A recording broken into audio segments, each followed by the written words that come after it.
इतना बड़ा ससुराल। जितेश एक सॉफ्टवेयर कंपनी में काम करता था। उसके पास अच्छी डिग्री के साथ साथ अच्छी नौकरी होने के बावजूद भी वो अभी तक सिंगल ही था। जितेश के माता पिता शहर से कुछ ही दूरी पर एक छोटे से गांव में रहा करते थे। ऐसा नहीं था कि मम्मी पापा उसके लिए लड़कियां नहीं ढूंढ रहे थे, लेकिन अच्छी पढ़ाई करने के बाद भी अब जैसी लड़की जितेश को चाहिए थी वैसी लड़की गांव में मिल नहीं पा रही थी।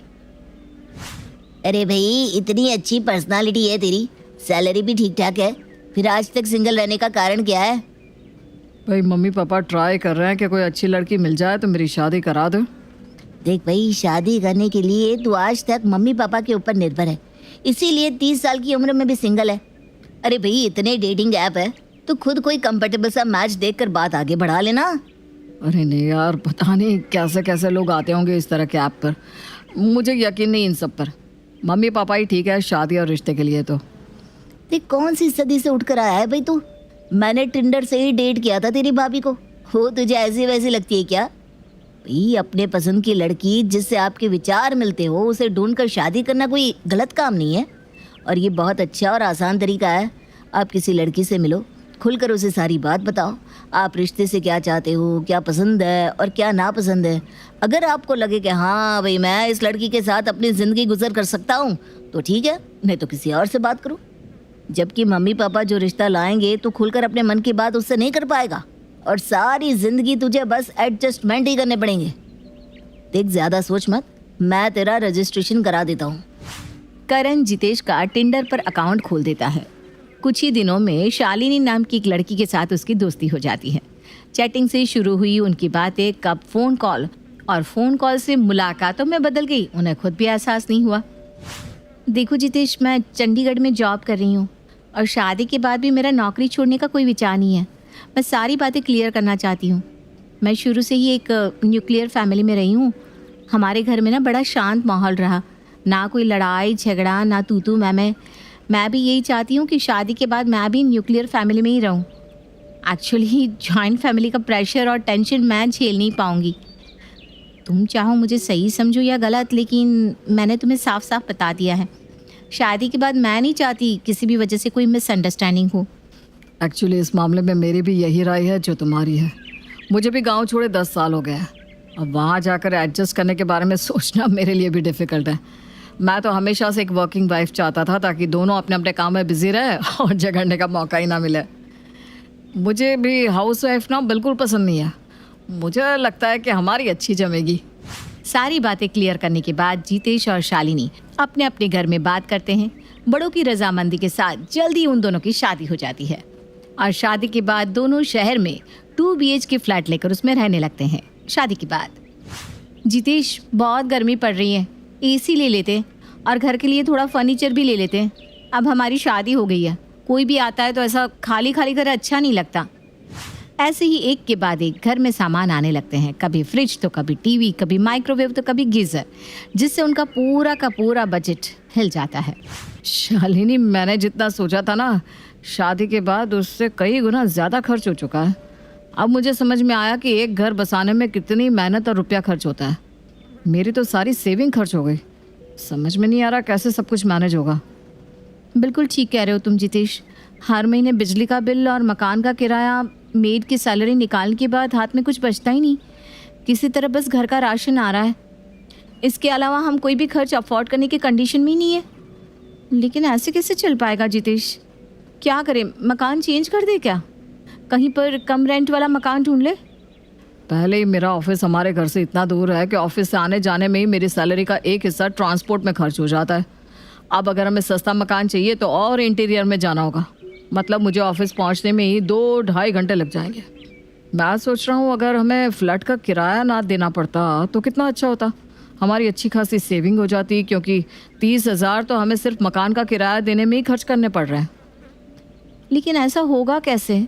इस मकान की कीमत समझ रहे हो कितनी है? हमारी फाइनेंशियल कंडीशन ऐसी नहीं है कि हम अभी कोई फ्लैट खरीद सके। एक आइडिया है शालिनी, अगर तुम तैयार हो तो बात बन सकती है। क्या आइडिया है? साफ साफ बताओ ना। देखो, मेरा एक घर गांव में है। अगर हम कुछ दिन के लिए गांव में जाकर रहे और गांव वाले अपने पुश्तैनी मकान में से अपना हिस्सा मांग ले तो उन रुपयों से हम शहर में आराम से अपने लिए एक फ़्लैट खरीद सकते हैं। ऐसा करने से हम मकान का रेंट देने से भी बच जाएंगे और हमारी सैलरी में हमारा घर भी बहुत आराम से चलने लगेगा। पर तुम्हारे पापा मानेगी क्या? कहीं ऐसा ना हो कि बात और ही बिगड़ जाए। शालिनी, हम लोग पूरी प्लानिंग के साथ वहाँ जाएंगे। पहले कुछ दिन सबके साथ खुशी खुशी रहेंगे, उसके बाद मैं पापा से बात करूँगा। पहले मैं इमोशनली उन्हें अपनी तरफ करने की कोशिश करूँगा। अगर पापा नहीं माने तो फिर सख्ती से बात करनी पड़ेगी, लेकिन अपना हक मैं लेकर ही रहूँगा। आखिर इतने बड़े घर में मेरा भी तो हिस्सा है। और सबसे बड़ी बात, ना तो आज ना ही आने वाले समय में कभी भी मुझे गांव में जाकर रहना है। तो समझदारी तो इसी में है ना कि मैं अपने हिस्से की प्रॉपर्टी को बेचकर शहर में अपने रहने का इंतज़ाम कर लूँ। अगर तुम्हें लगता है कि इस तरह से कोई सोल्यूशन निकल सकता है तो मैं कुछ दिन के लिए गांव में तुम्हारे साथ रहने के लिए तैयार हूँ। मैं ऑफिस में बात करके एप्लीकेशन लगा देती हूँ। घर पर कुछ इमरजेंसी है, बॉस मुझे वर्क फ्रॉम होम दे देगा और फिर हम लोग गांव चलेंगे। पूरी प्लानिंग बनाने के बाद जितेश और शालिनी अपने गांव पहुंच जाते हैं। शहर से अपने बेटे को गांव आया देख जितेश की माँ, पापा, बड़ा भाई, भाभी और उनके बच्चे बहुत खुश हो जाते हैं।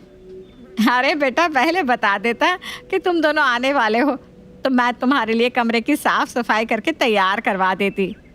आराम से कमरे की सफाई करवा दो माँ, अब मैं आया हूँ तो जल्दी से जाने वाला नहीं हूँ। अरे बेटा, ये तो बहुत अच्छी बात है। मेरे लिए इससे बड़ी खुशी की बात क्या होगी कि मेरा बेटा मेरे साथ रहेगा।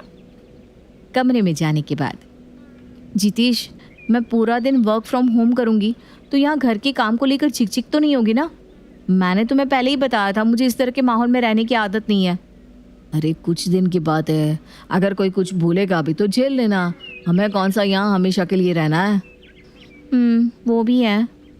अगली सुबह जितेश और शालिनी अभी अपने कमरे में सो रहे थे कि उसे बाहर से भाभी के दरवाज़ा खटखटाने की आवाज़ सुनाई देती है। देवर जी, चाय बन गई है। अगर आप लोग जग गए हैं तो आपकी चाय कमरे में ही दे दें। ठीक है भाभी, दे दीजिए। शीना कुछ ही देर में चाय उनके कमरे में ही दी जाती है। चाय पीने के बाद शालिनी जल्दी से रेडी होती है और अपना लैपटॉप लेकर काम करने बैठ जाती है। 9:30 बज गए जितेश, तुम्हें पता है ना मुझे सुबह ब्रेकफास्ट करने की आदत है। कुछ दिन के लिए यहाँ पर कुक लगवा देते हैं। अब पता नहीं कब नाश्ता बनेगा और मुझे मिलेगा भी या नहीं। क्या पता भाभी ये सोच रही हो कि मैं जाकर उनके साथ नाश्ता बनवाने में मदद करूँगी। शालिनी अभी अपने पति जितेश से बात कर रही थी कि उसकी जिठानी नाश्ते की 2 प्लेट लगाकर उसके कमरे में ले आती है। ये लो शालिनी, तुम जल्दी से नाश्ता कर लो और किसी चीज़ की ज़रूरत हो तो मुझे आवाज़ लगा देना। जितेश, मानना पड़ेगा, भाभी है तो बड़ी सपोर्टिव।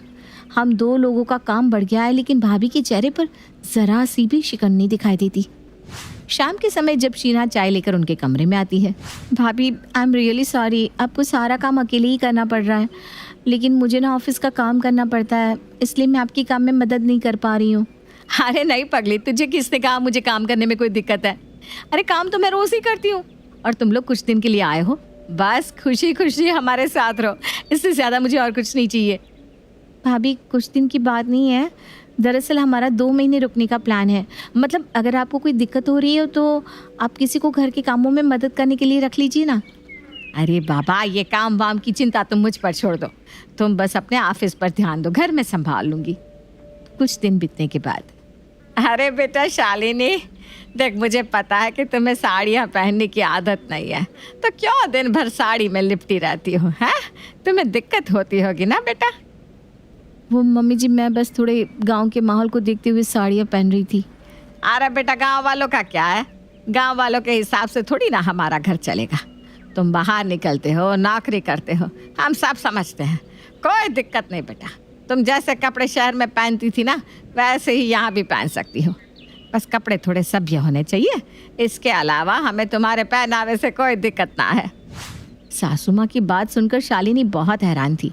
जिसने आज तक अपनी सहेलियों से सास के बारे में जितने भी किस्से सुने थे, उसकी सास उनसे बिल्कुल अलग थी। उसने तो आज तक यही सुना था कि सासू माँ साड़ी पहनने पर भी सर पर पल्लू ना रखने पर ताने मारती है, और यहाँ उसकी सास उसे साड़ी ना पहनने की हिदायत दे रही थी। उन्हें उसके काम करने से भी कोई दिक्कत नहीं थी, यहाँ तक कि ससुराल में भी उसे अपने कमरे में बैठे बैठे चाय, नाश्ता और खाना समय पर तैयार मिल रहा था। उसे जैसे यकीन ही नहीं हो रहा था कि वो इतने बड़े ससुराल में अभी तक खुशी से रह रही है। जितेश, हमें यहाँ आए 15 दिन हो गए। मुझे लगता है अब तुम्हें पापा जी से बात कर लेनी चाहिए। तुम जितना देर करोगे ना दिक्कत उतनी ही बढ़ती जाएगी। और वैसे भी मेरे वर्क फ्रॉम होम की टाइम लिमिट खत्म होने की उल्टी गिनती शुरू हो गई है।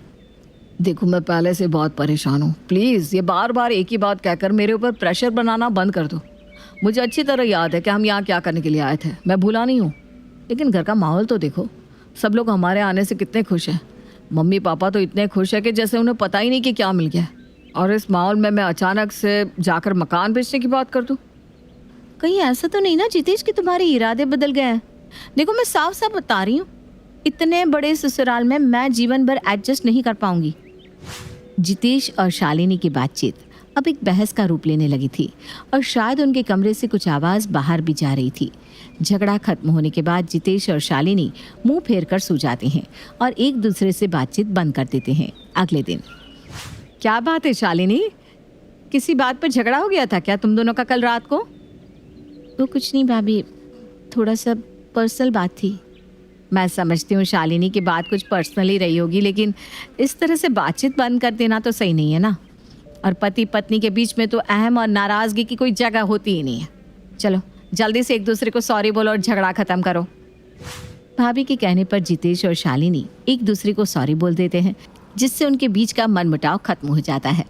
ऐसा पहली बार हुआ है कि हमारा झगड़ा होने के बाद जितेश ने अगले ही दिन मुझसे बात कर ली हो, वरना जितेश तो हफ्तों हफ्तों तक बोलचाल बंद कर देता है और बहुत ही मुश्किल से ही सामान्य हो पाता है।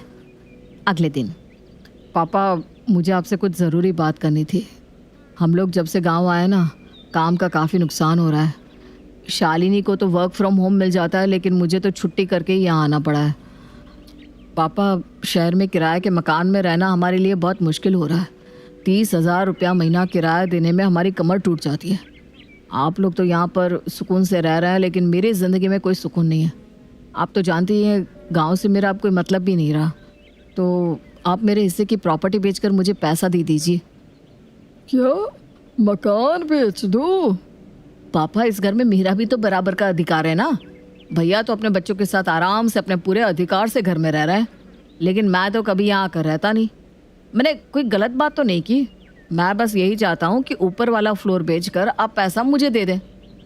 बेटा ये हमारा पुश्तैनी मकान है, पीढ़ियों से हम इसी घर में रहते रहे, ऐसे कैसे इसे बेच कर टुकड़े कर दूं? ठीक है पापा, फिर आप लिख कर दे दीजिए कि आप मुझे बेदखल कर रहे हैं और अब आपका मुझसे कोई वास्ता नहीं रहा, तो मैं भी अपना हिस्सा छोड़कर चला जाऊंगा। पिछले 10 सालों से ऊपर के फ्लोर पर गुलाब चंद जी रहते हैं, अचानक से उन्हें बेघर करना पड़ेगा। बेटा तू एक बार और सोच ले। अरे पापा, किराएदार से इतनी मोह ममता कौन करता है? आप किराया लेकर उन्हें अपने मकान में रख लीजिए ना। आप निकाल देंगे तो वो कहीं और किराए पर मकान ले लेंगे, इतना क्यों सोचना।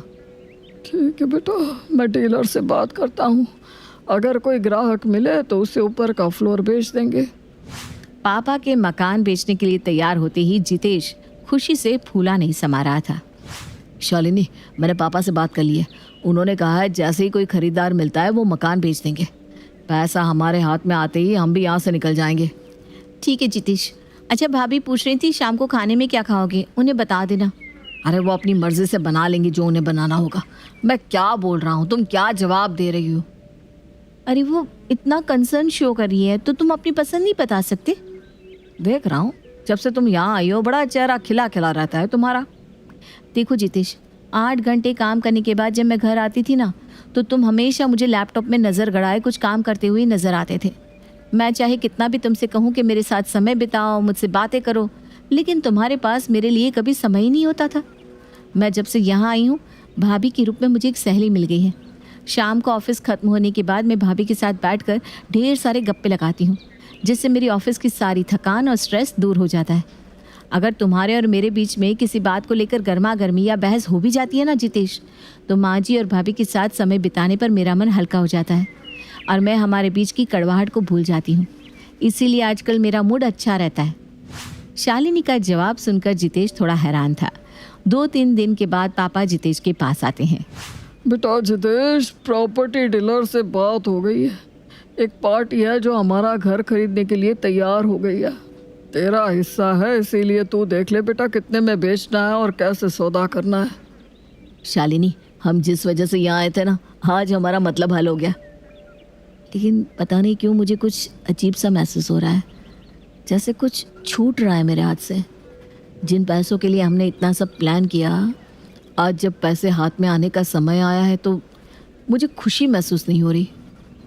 तुमने तो मेरे मन की बात कह दी जितेश। मुझे भी इस घर के 2 टुकड़े करना अच्छा नहीं लग रहा। पिछले 1 महीने में सबने हमारी खुशी के लिए क्या कुछ नहीं किया। हमारी पसंद नापसंद, हमारी छोटी से छोटी ज़रूरत का ख्याल रखा, और जाते हुए हम इन लोगों को इतनी अच्छाई के बदले में क्या देकर जा रहे हैं? उनके इस आशियाने के 2 टुकड़े। अगर आज हमने अपना हिस्सा बेच दिया ना जितेश, तो वापसी के सारे दरवाजे हमारे लिए हमेशा के लिए बंद हो जाएंगे। और इतने अच्छे परिवार को कुछ रुपयों के लिए मैं गंवाना नहीं चाहती। भाभी की अच्छाइयों का बदला मैं इस तरह से नहीं चुका सकती।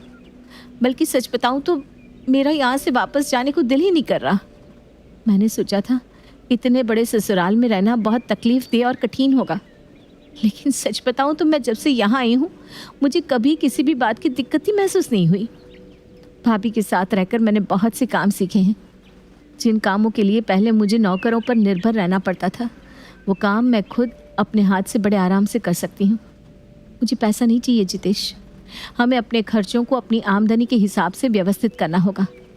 पापा को मना कर दो, हमें कोई मकान नहीं बेचना। बल्कि जाते हुए सबसे यही वादा करो कि जितना जल्दी हो सकेगा हम फिर से यहाँ लौट कर आएंगे। जल्दी वापस लौटने का वादा करके जितेश और शालिनी वापस शहर को लौट जाते हैं।